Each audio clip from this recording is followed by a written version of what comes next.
Hello everybody, welcome to this week's Situation Room. I apologise for not being in the studio. I am on Christmas break, but I wanted to record this anyway because obviously there's a lot going on in the world and that's what we do on this channel, isn't it?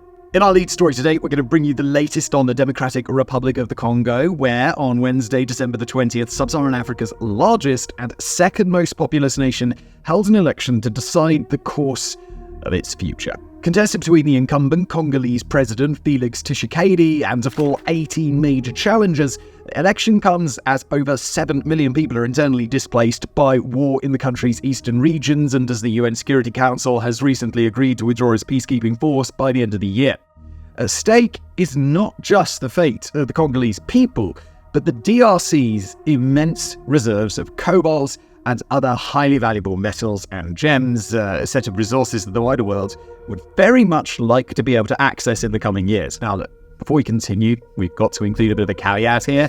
These videos do take a couple of days to produce, maybe slightly longer given that I'm away, and while we'll get into the most likely outcomes in the coming days, it's impossible to fully predict the situation on the ground by the time you're seeing this video. Most likely, the election's results won't be released for a full several days, but even without an official announcement, a whole lot could change really quickly. As we'll explore, it's entirely possible that the Congo could be far more stable in a week's time. It's also possible that the country could be starting a full-scale civil war, and it's possible that the results of the democratic election, to the extent that the election is democratic at all, have been overturned in favour of authoritarian rule or a military coup. Things are pretty spicy in the Congo right now, but let's begin with what we do know.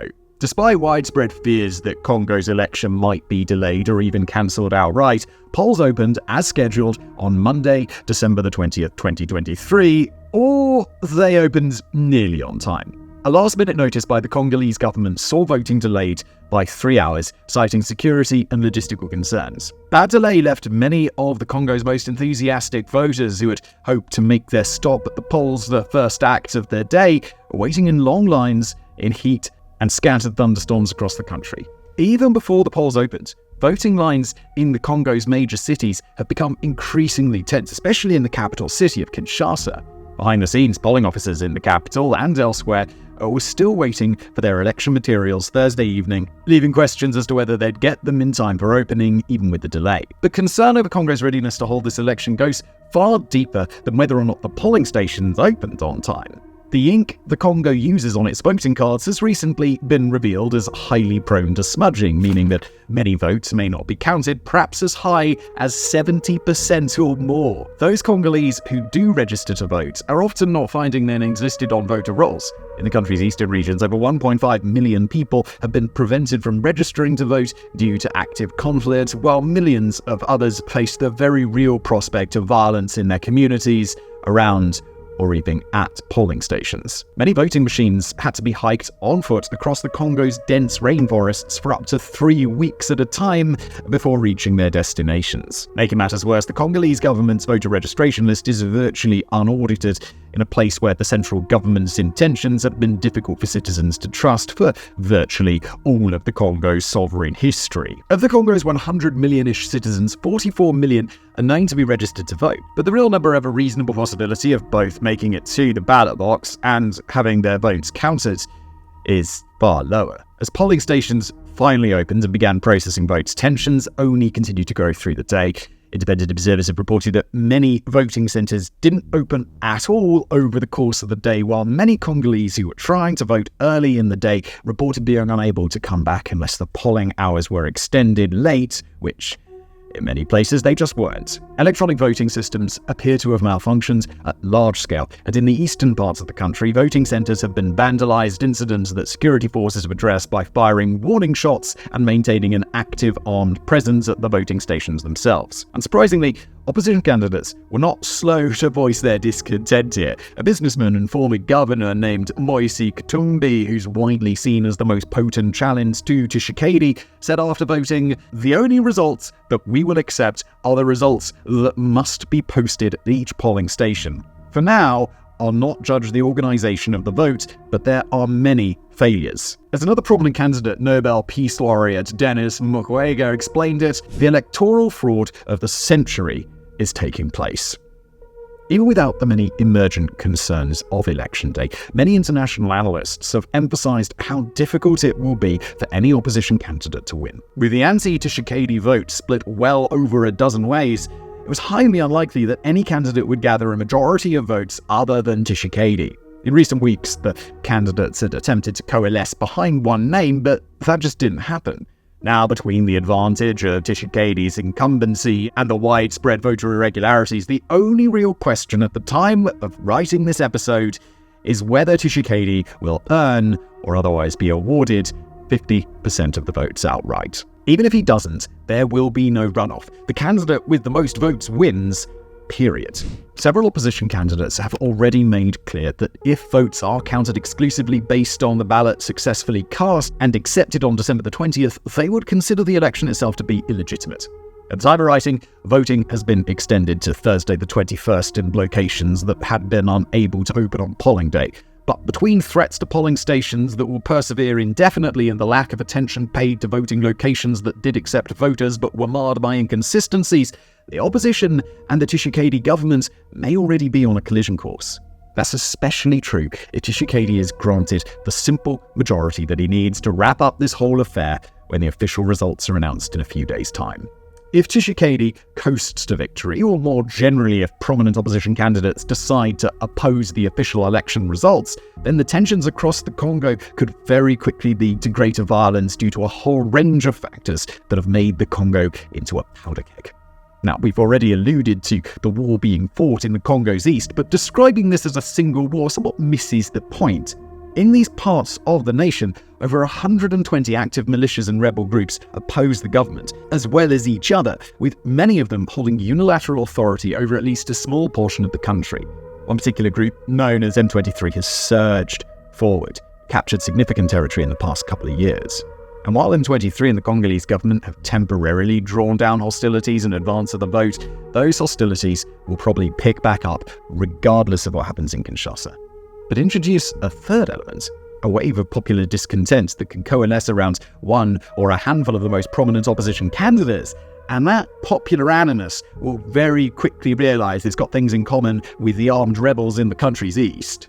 In prior decades, wars in the Congo have come with unbelievable devastation and a very high human cost, and with the country so strongly polarised, we've got to emphasise that an Arab Spring-style revolt is unlikely here. It's not quite so simple as an unpopular leader being toppled by his people. Tshisekedi does have real, undeniable support in many parts of the Congo, especially in Kinshasa. He himself has fueled the fire deriding his political opponents as so-called foreign candidates, and many people still believe him.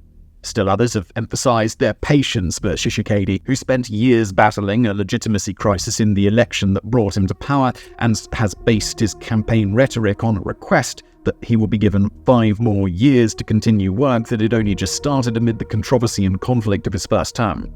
A lot of people are disillusioned with him and with the entire government.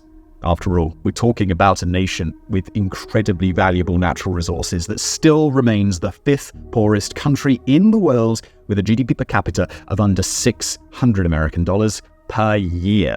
But it's not that simple. For each Congolese person who would support the opposition in a larger crisis, there is a Congolese person who would support Tshisekedi, and in the event that people begin taking up arms en masse, neither side is going to have a shortage of recruits who either want to back their chosen leader or oppose a person they perceive as an enemy. And at this particular moment in history, a larger conflict in the Congo could very quickly go international. The Congo's cobalt and copper mines, its rainforests, and its wealth of other natural resources make it an indispensable asset for major nations who rely on cobalt to power the shift toward renewable energies and have long enjoyed arrangements that allow them to exploit the territory at a low cost. Neighbouring Rwanda has frequently been accused by the Tshisekedi government of propping up rebel movements, directly providing funds and weapons, and they're not the only African nation with skin in the game here.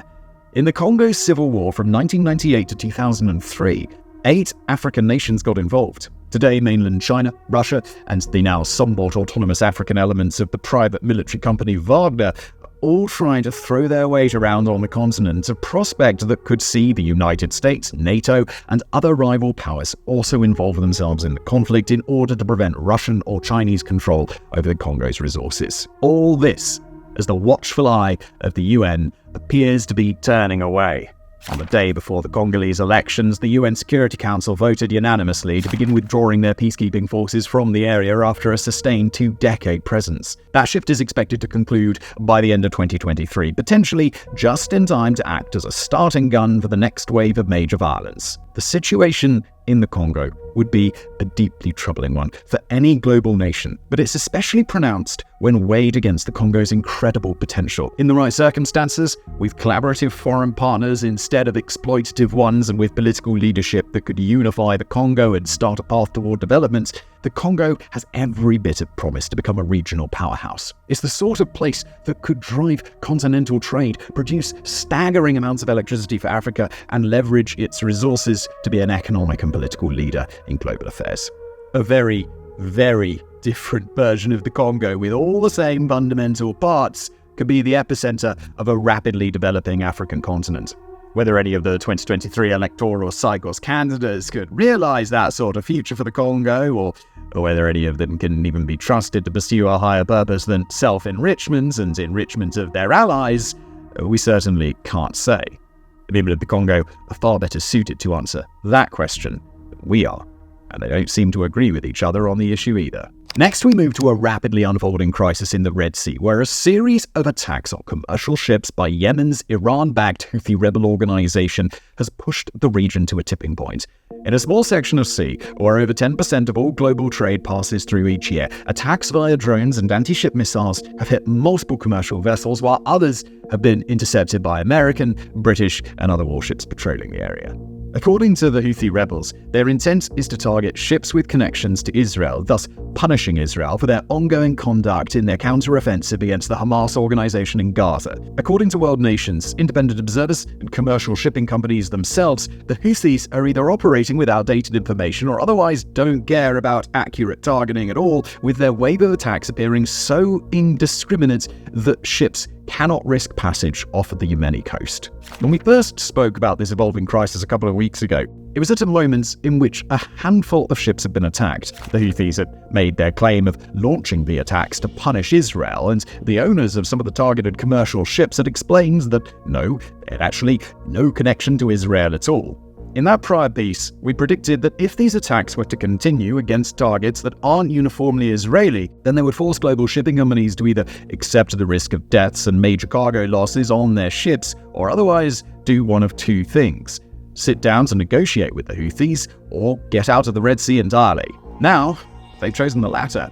Global oil giant BP has announced that its shipments of oil and gas will no longer pass through the Red Sea, citing the deteriorating security situation in the area, and major shipping companies like Maersk, Evergreen, and Euronav have indicated the same thing. The Mediterranean shipping company, the Hong Kong-based company OOCL, and Taiwan's Yangming Marine Transport Corporation have all made similar announcements.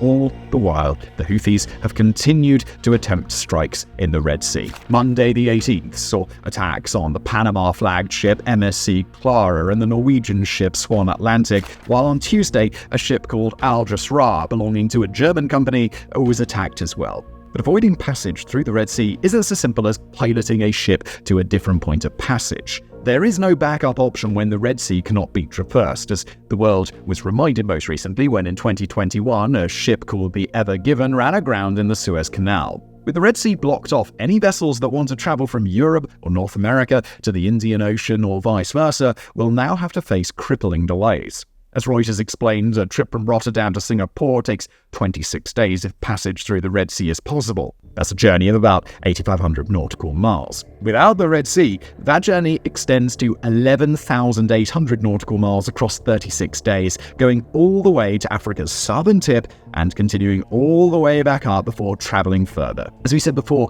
over 10% of all global trade travels through the Red Sea, but that figure also includes about 9% of the entire global supply of oil and around 30% of all container ships. Those are the sorts of numbers that could translate into major global delays and resource shortages around the world. even worse, they're coming at a really bad time when the Panama Canal has to dramatically lower its traffic capacity due to a drought. When we consider the possibility that these delays might compound each other and that both the Panamanian drought and the Houthi attacks could last for a while, well, global recessions have kicked off over less. At this point, you might be wondering, and pretty reasonably so, what's in it for the Houthis? Unfortunately for the Red Sea's shipping traffic, that's a question with several simultaneous answers.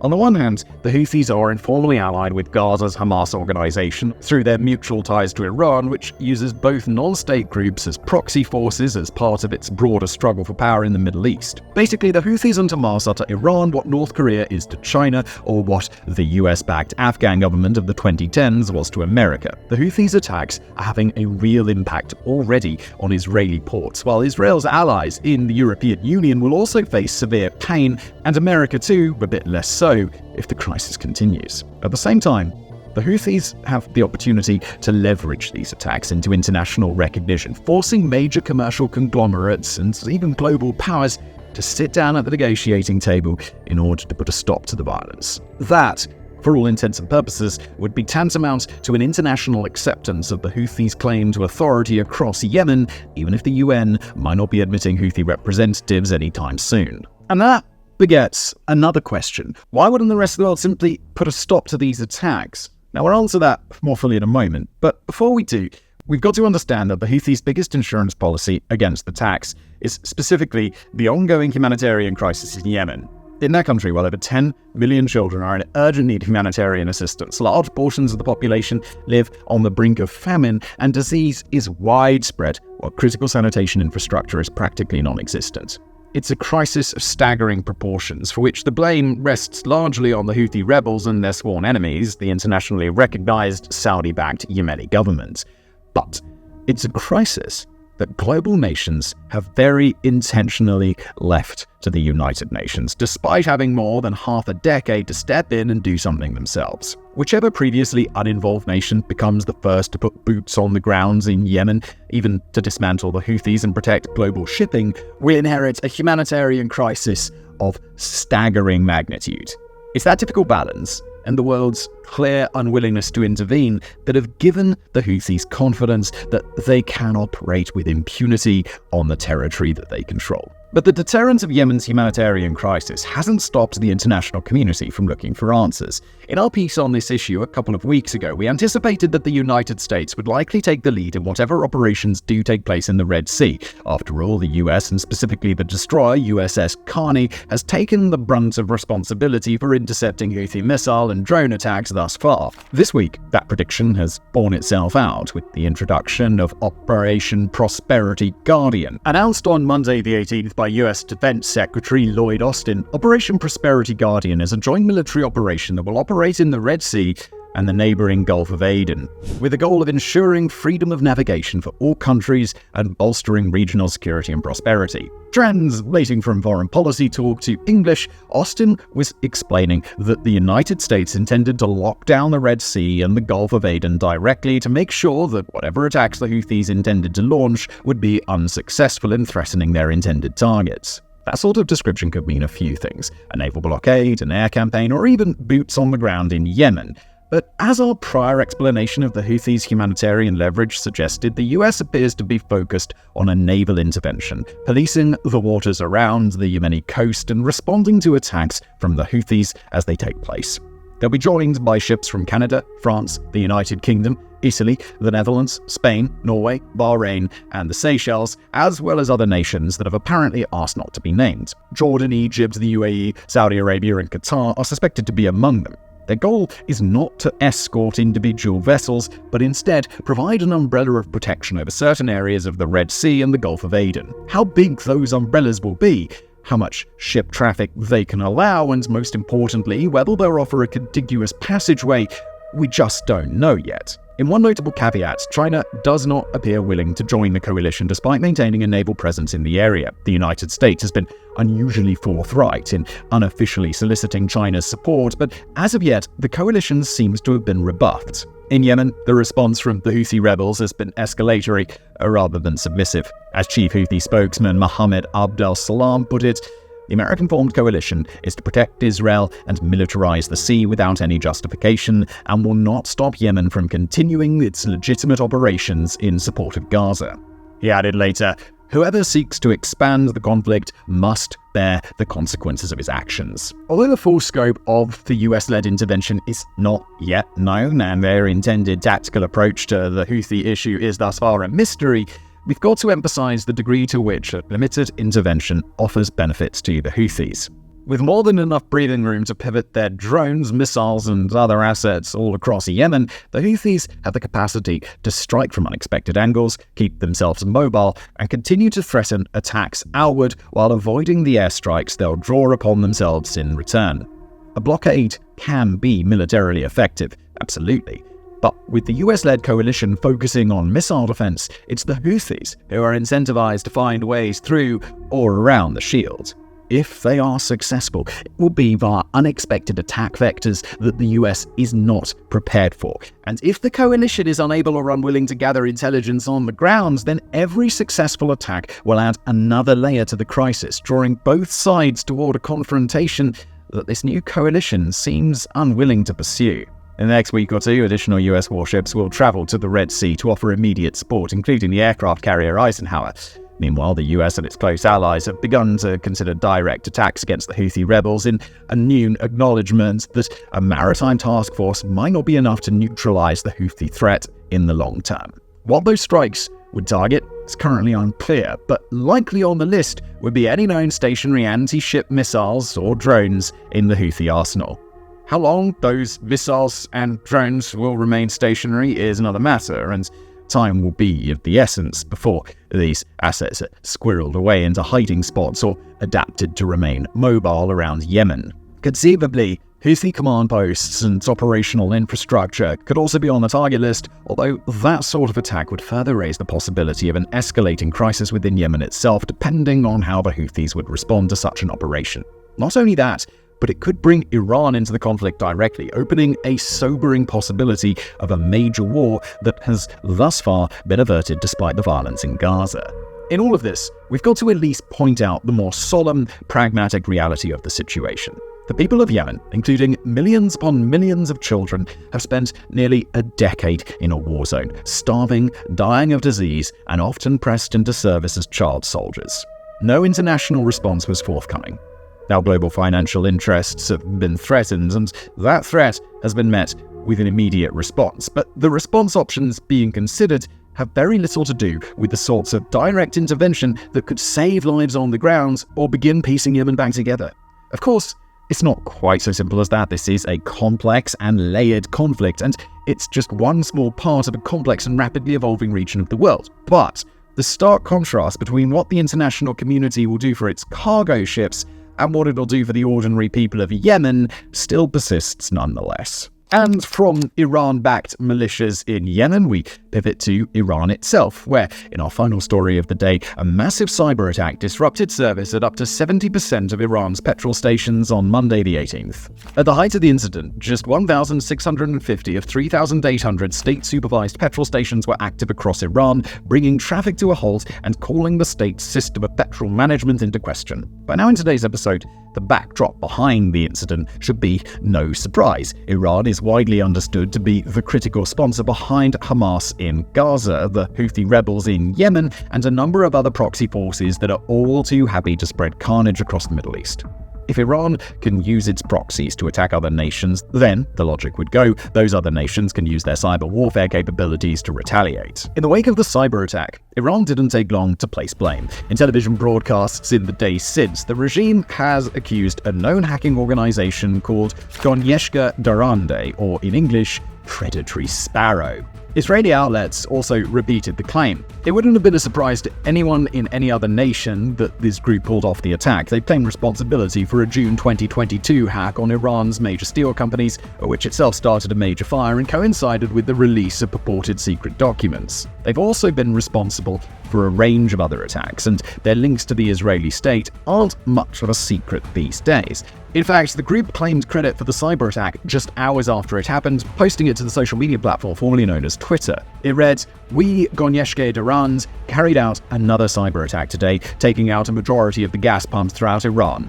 This cyber attack comes in response to the aggression of the Islamic Republic. Although the cyber attack has, by now, become a rather open and shut case instead of a high-drama whodunit, it's yet another quiet development in a rapidly shifting region, the kind of place where an attack like this might go unnoticed around the world, but could have some major implications later on. Cyber attacks are a bit of a sore subject in Iran. On the one hand, the nation has proven effective in the use of its own offensive cyber attacks against other countries in the region, predominantly Israel. But that doesn't tell the whole story.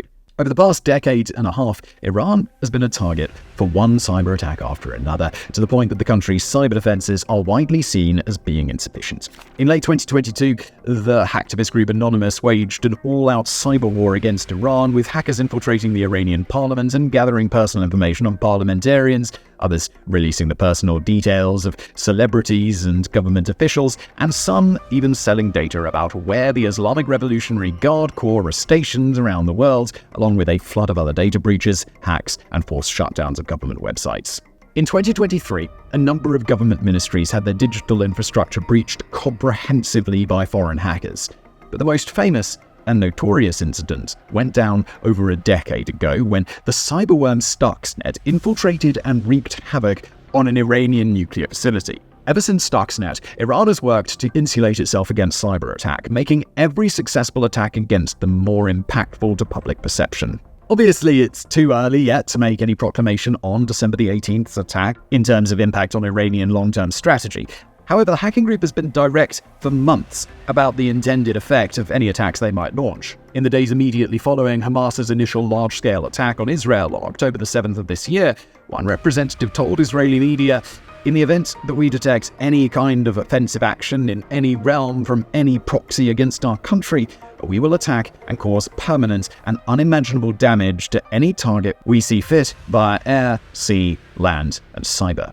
Putting aside the grandiosity of that statement, it leaves no illusions about how the December 18th attack should be interpreted. It is a direct retaliation for the actions of Iran's proxies, including not just the attacks of Iran's Houthi rebels, but strikes by Iran-backed militias in Iraq and Syria, and cyber attacks like an attempted hack by Hezbollah a few weeks ago that targeted an Israeli hospital with minimal success. Although Iran's attempt to hide behind its proxies has never been particularly convincing, the Iranian people have generally been able to stay aloof from the current conflict with Israel. Not so if Goneshka Durande have their way. And so we mark the second time in as many chapters in today's episode that we've discussed escalating tensions in the Middle East that could draw Iran directly into the ongoing conflict. Iran, like any nation, makes its decisions based on the situation in front of it, and increasingly more and more factors laid out before Iran's leaders all seem to make direct involvement more likely.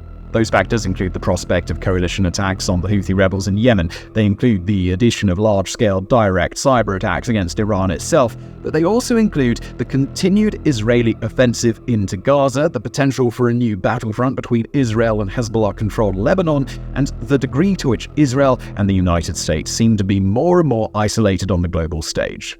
What direct Iranian involvement in the conflict will mean is nearly impossible to say. But it cannot be lost on anybody that such a conflict would pit a nuclear-armed nation in Israel opposite a long-time enemy that would very much like to be nuclear-armed and can mobilize a vast array of forces across the Middle East. Luckily, the conflict still seems a ways from a tipping point, and there are plenty of opportunities to draw hostilities down instead of ratcheting them up. But when the winds are blowing toward major conflict rather than against it, that's a trend that still must be watched very closely. In the coming weeks and months, we will, as always, strive to keep you informed on these conflicts as they evolve, and from the Congo to the Red Sea to Iran and all across the world, we'll keep a keen eye for signs of trouble and report back to you what we find. Thanks for watching. Signing off.